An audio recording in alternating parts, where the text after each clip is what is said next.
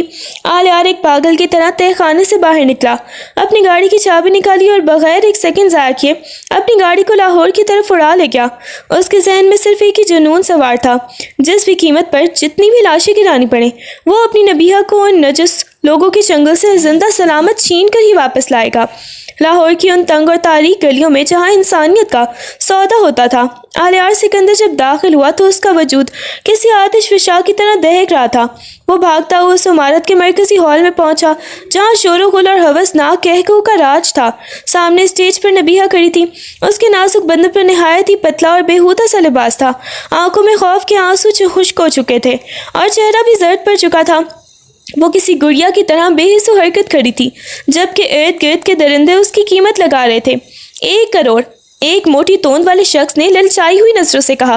آلیار کی آنکھوں میں خون اتر آیا، اس نے ایک لمحہ ضائع نہیں کیا، اپنی جیب سے چیک بک نکالی، 2 کروڑ کی رقم لکھی اور اسٹیج کی طرف بڑھا دی۔ وہاں پہنچتے ہی اس نے اپنا سیاہ کوٹ اتارا اور نبیہہ کے نیم برہنہ جسم پر ڈال کر اسے اپنے حصار میں لے لیا۔ 2 کروڑ، آلیار کی کڑکدار آواز پورے ہال میں گونجی۔ ہال میں سناٹا چھا گیا۔ آلیار نے وہ بھاری رقم کا چیک اس بائی کے منہ پر دے مارا جس نے نبیہہ کو قید کر رکھا تھا۔ بائی کی آنکھیں پھٹی کی پھٹی رہ گئیں۔ اس سے پہلے کہ وہاں موجود گنڈے کچھ کر پاتے، آلیار کے باڈی گارڈز نے اپنی بندوقیں تان لی۔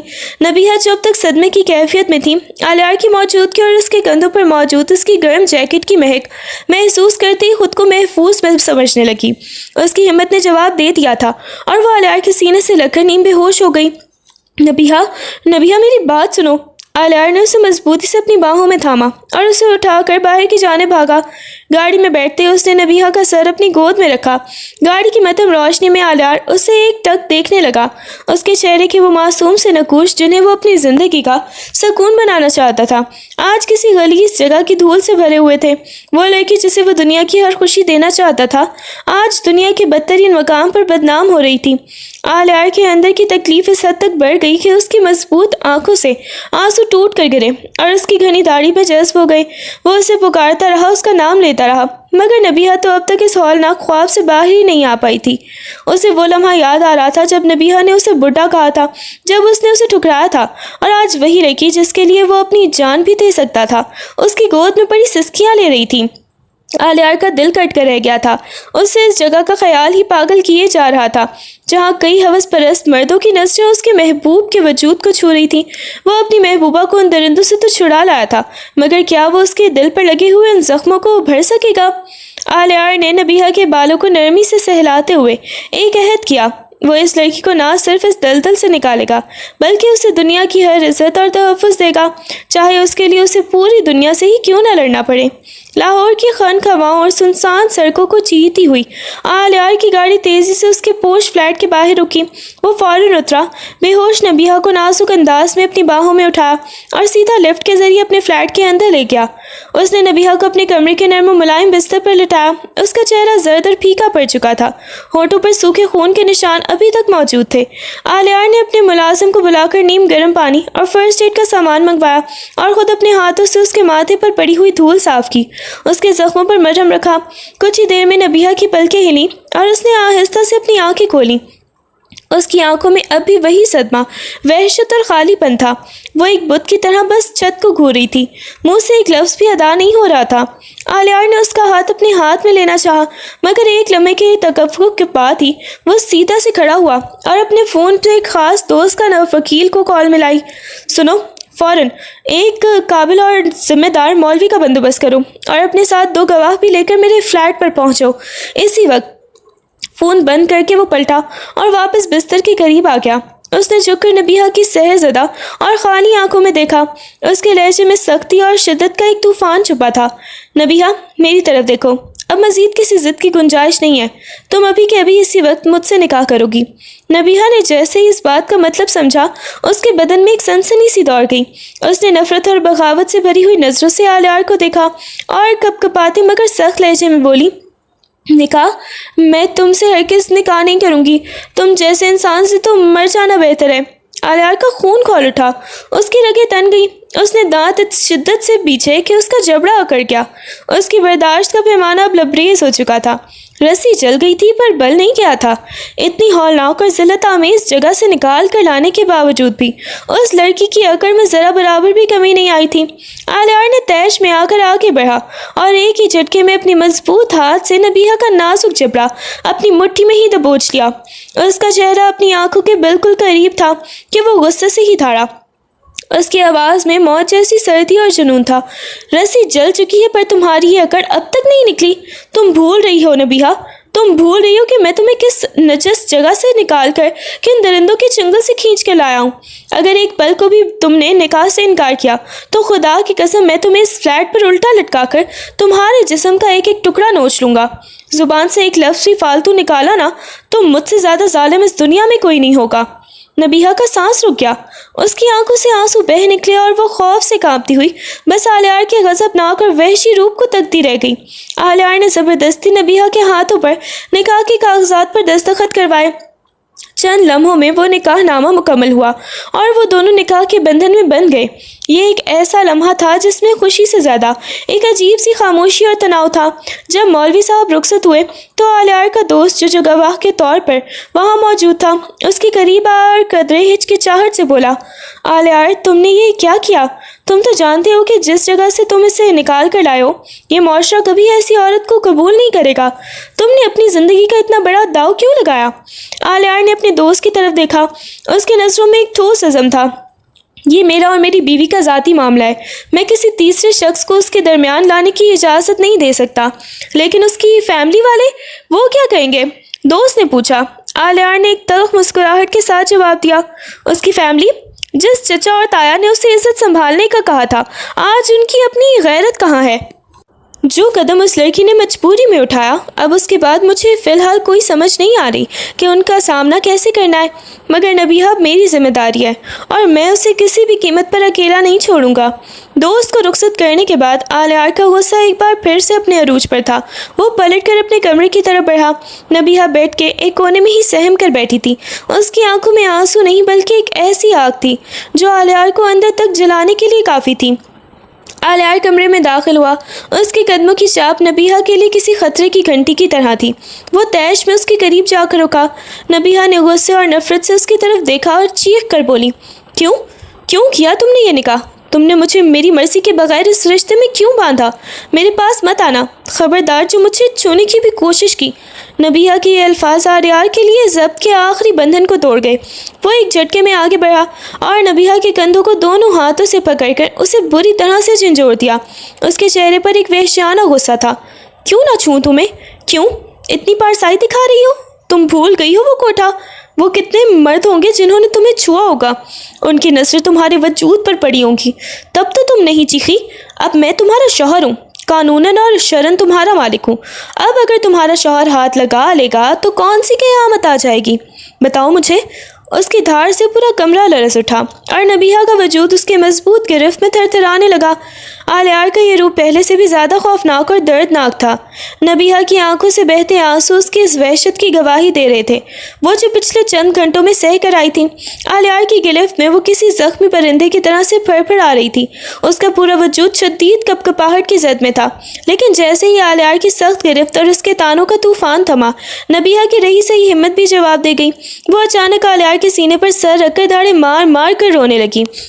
اس کے ننھے مکے آلیار کے سینے پر گر رہے تھے، مگر وہ مکے نہیں تھے بلکہ اس کی تکلیف کی پکار تھے۔ وہ بلکتے ہوئے بولی، انہوں نے مجھے مارا آلیار، بہت مارا، مجھے بہت تکلیف ہوئی، ان لوگوں نے مجھے بالکل نہیں چھوڑا۔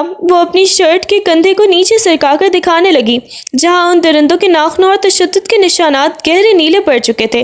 اس نے اپنی ہتھیلیاں آلیار کے سامنے پھیلائیں جن پر رگڑ اور کھرونچوں کے نشان تھے۔ ایک معصوم بچے کی طرح وہ اپنے زخم دکھا رہی تھی، اس امید میں کہ شاید کوئی تو ہے جو اس کے درد کو سمجھ سکے۔ آلیار جو تھوڑی دیر پہلے غصے کی آگ میں جل رہا تھا، اب ایک پتھر کی طرح ساکت کھڑا تھا۔ اس کا غصہ، اس کی انا اور اس کا انتقام نبیہہ کے ان زخموں کے سامنے ریت کے محل کی طرح ڈھہ گئے تھے۔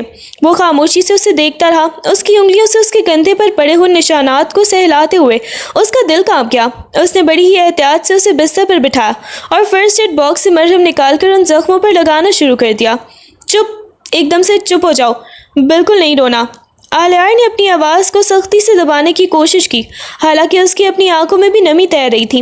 وہ خود کو نرم پڑنے سے روکنا چاہتا تھا، اس لیے اس کا لہجہ ابھی مصنوعی روکھا تھا، لیکن نبیہہ، جس کا دماغ ابھی تک اسی خوفناک جگہ کی قید میں تھا، سسکتے ہوئے بولی، مجھے واپس نہیں جانا وہاں۔ آلیار پلیز، وہاں بہت بری آوازیں آتی ہیں، وہ لوگ بہت کچھ غلط کرتے ہیں، میں وہ سب کچھ برداشت نہیں کر سکی، میں نے دیکھا ہے وہاں سب کچھ، وہ لوگ۔ اس کے منہ سے نکلنے والی وہ ہولناک تفصیلات آلیار کے کانوں میں جیسے سیسا پگھلا کر ڈال رہی تھی۔ وہ دیکھ پا رہی تھی کہ وہ ضدی اور خرسد نبیہہ مکمل طور پر ٹوٹ چکی ہے۔ اس نے مرہم لگاتے ہوئے نبیہہ کی ٹھوڑی تھامی اور اسے اپنی آنکھوں میں دیکھنے پر مجبور کیا۔ کون جائے گا وہاں؟ کس کی ہمت ہے تمہیں واپس بھیجنے کی؟ آلیار کی آواز میں وہ پچھلی سختی نہیں تھی، بلکہ ایک ٹھہرا ہوا عزم تھا۔ وہ اس کے زخموں کو سہلاتا رہا اور نبیہہ اس کے سینے سے لگ کر اسی طرح روتی رہی جیسے دنیا کا سارا درد اس ایک لمحے میں بہا دینا چاہتی ہو۔ اس رات آلیار نے اپنی انا کو مار کر نبیہہ کے زخموں کو اپنی محبت سے ڈھانپنے کا فیصلہ کر لیا تھا، حالانکہ وہ ابھی بھی اسی صدمے سے باہر نہیں آ پائی تھی۔ نبیہہ کی سسکیاں آہستہ آہستہ ہچکیوں میں بدلنے لگی۔ وہ جو کچھ دیر پہلے تک آلیار سے لڑ رہی تھی، اب اس کی مضبوط آغوش میں خود کو سب سے زیادہ محفوظ محسوس کر رہی تھی۔ آلیار نے اپنے بازوں کے حصار کو مزید تنگ کیا اور اپنے ایک ہاتھ سے اس کے بکھرے ہوئے بالوں کو انتہائی نرمی اور قرب سے سہلانے لگا۔ نبیہہ کا سر اس کے کندھے پر ٹک چکا تھا، وہ روتے روتے تھک کر چور ہو چکی تھی اور اب اس کا وجود آلیار کے پہلو میں ایک بوجھ کی طرح سے ڈھل رہا تھا۔ جیسے جیسے وقت گزر رہا تھا اس کی سسکیاں دھیمی ہوتی گئیں اور آخرکار وہ آلیار کی گرم آغوش میں سمٹ کر اپنی تمام تر تھکان اور خوف کو ایک طرف رکھ کر گہری نیند کی آغوش میں چلی گئی۔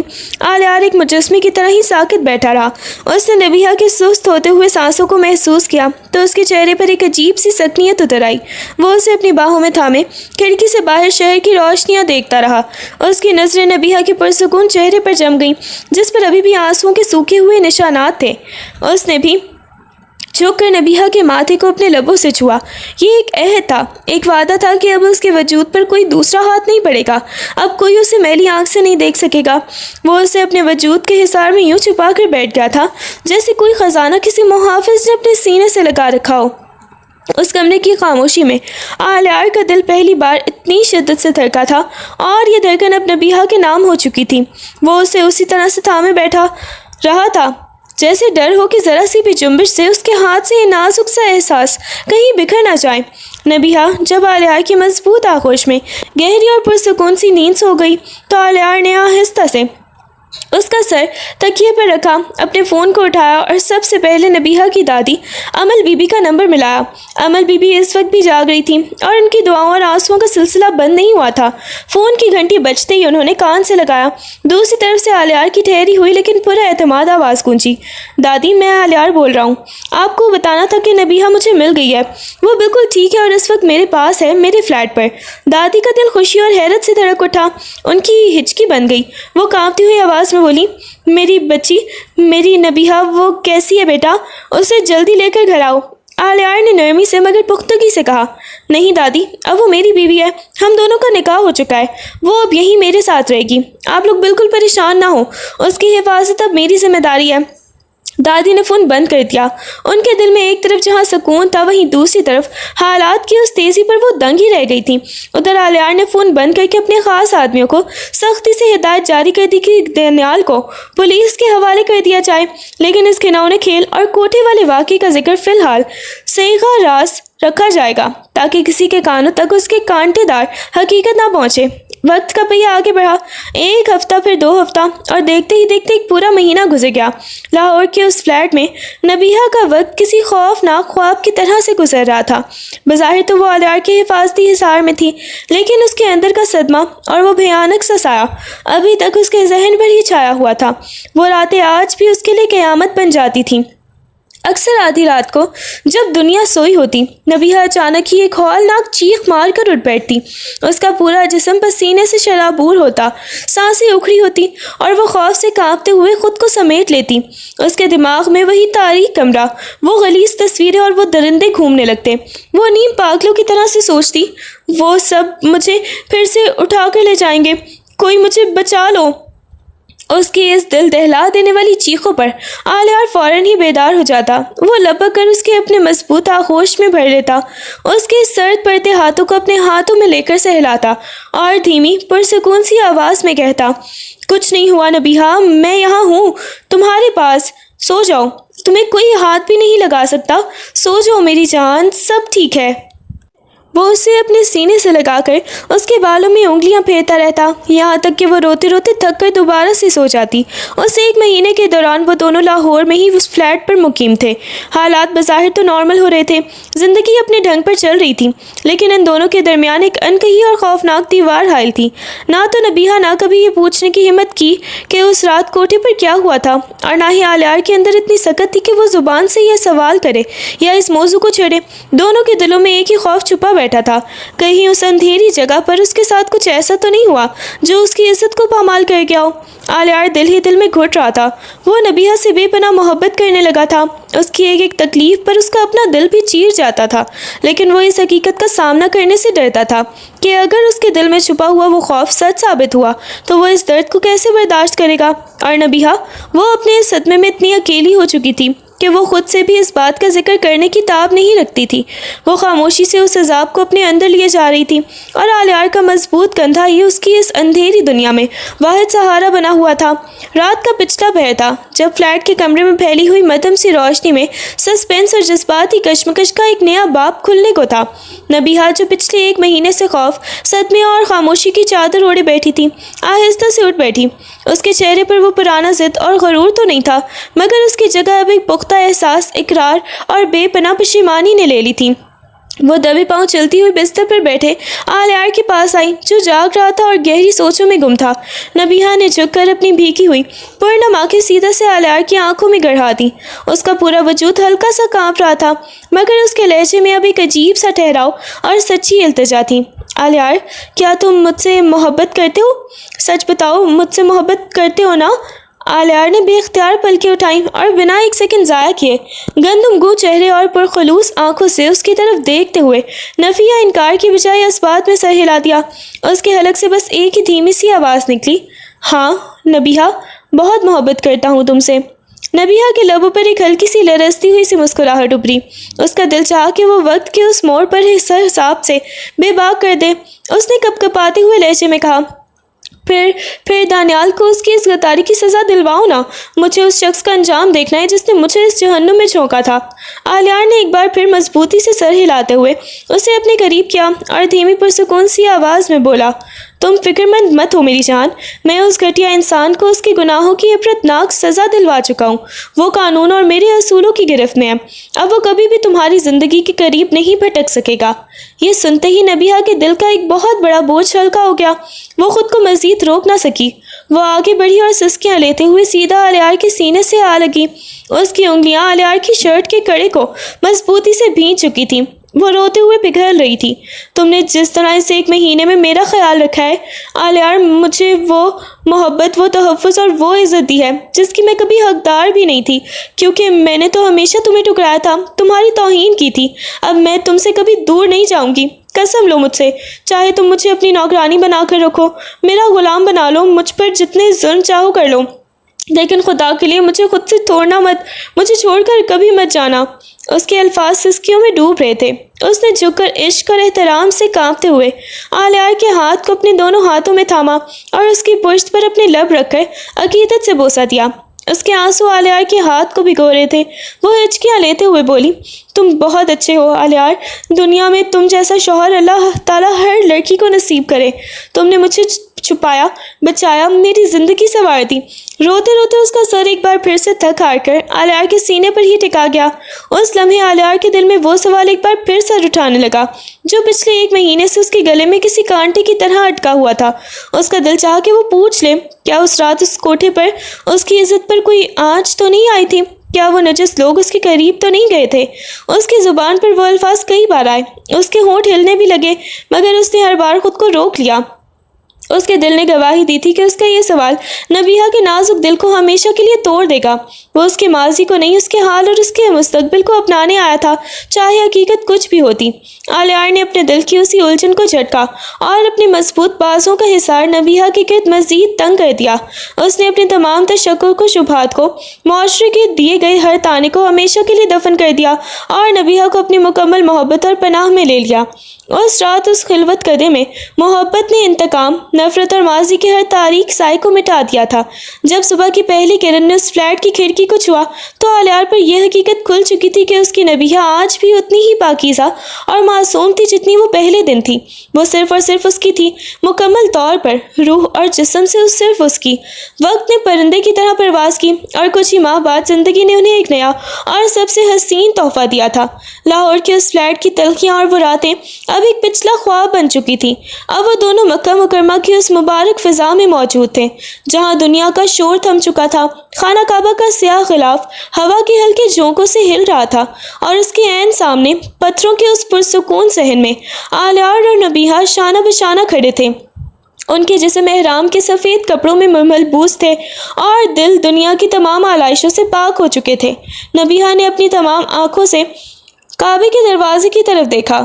اس کے لبوں پر دعاؤں کا ایک لرزہ سا تبصرہ تھا۔ اس نے اپنا ہاتھ آلیار کی مضبوط ہاتھ میں دیا، اپنے سر کو اس کے کندھے سے لگایا اور دل کی گہرائیوں سے دعا مانگی، یا اللہ، تو نے مجھے اندھیری کھائیوں سے نکال کر اس نور اور محبت سے ملا دیا ہے۔ اب میری زندگی کی آخری سانس تک اس شخص کو میرا مقدر رکھنا، ہمیں اس دنیا میں بھی ایک دوسرے کا ساتھ دینا اور جنت کے مکینوں میں بھی ساتھ ہی رکھنا۔ آلیار نے اپنی پلکیں اٹھا کر کعبے کے رخ پر دیکھا، پھر محبت بھری نظروں سے اپنی زندگی کی اس واحد سرمائے نبیہہ کو دیکھا تھا۔ اس کے دل سے ایک پکا عزم نکلا اور اس نے نبیہہ کے ماتھے پر محبت اور شکر گزاری کا ایک گہرا بوسہ دے دیا۔ ماضی کے تمام تر زخم بھر چکے تھے اور ان کی یہ کہانی اب عشق، صبر اور معافی کی ایک ایسی تابناک منزل پر پہنچ چکی تھی جہاں ہر طرف روشنی ہی روشنی تھی۔